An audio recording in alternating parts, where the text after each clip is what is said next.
Hey sports fans, Moral Leader here. I want to tell you about the happiest moment of my life. I knew this girl at school. She was super cute. She was busty, she was Asian, she was sweet, she was shy, she was Christian. She was just how I love them. I thought I'd never have her because that's how my life had been. Always that which I wanted most, felt most in need of, such as a mother, health, community, stability, friends. It was always out of reach. It was there briefly and then gone. And I thought surely this fine Christian girl would be no different. And we parted ways when illness forced me to drop out of school. Somehow about a year later I got her mailing address, and this is long before email was prevalent. And though I was feeling low, I did not want to come across to my dream girl as needy.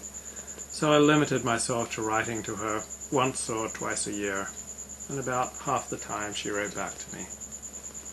I had so much that I wanted to share with her. I was lost in 6 years in the wilderness of chronic fatigue syndrome, basically bedridden for 6 years, living most of that time with my parents in rural and isolated Northern California, out in the country of Newcastle, 45 minutes north of Sacramento.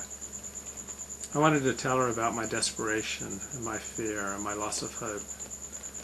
But to the best of my ability, I kept an upbeat tone with my letters. In the darkness of my life, however, I dreamed about her and the field of dreams that was her body.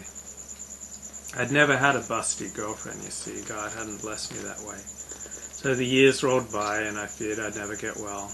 And then I did get well, sorta. I got a tall, thin girlfriend who got me on some medication, such as Nardil, and helped me to partially recover my health. So I came back to Westwood in March 1994, and I was staying alone at a friend's apartment for a couple of weeks, and I called my dream girl, and a couple of days later she came over one afternoon. And we sat on the porch on about the 4th floor of his apartment in Westwood, and we looked out at the city. She'd aged. She was about 24 now, and she was a recent university graduate. She was not as hot as I had remembered her, but she was still my dream girl.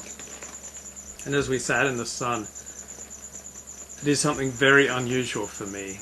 I turned the conversation towards sex. And a few seconds later, she just leaned over and she kissed me right on the lips. I kissed her back, and I took her in my arms, my heart swelling, and I pulled her inside the apartment, and I slowly removed her clothes, and when the last vestige of her clothing was gone, I lay with her on the bed, with her in my arms. That was the happiest moment in my life, because I had what I wanted most. I was 27 years old, I had 2/3 of my health back, I was at UCLA, I had my reform conversion to Judaism, and in my arms I had my naked dream girl. I was like that victor in World War II, standing in a French wheat field in the May sun with my arms spread wide, proclaiming, Soon there will be plenty. In that spring of 1994, I was just so cocksure that there'd always be plenty of love in my life. How wrong I was.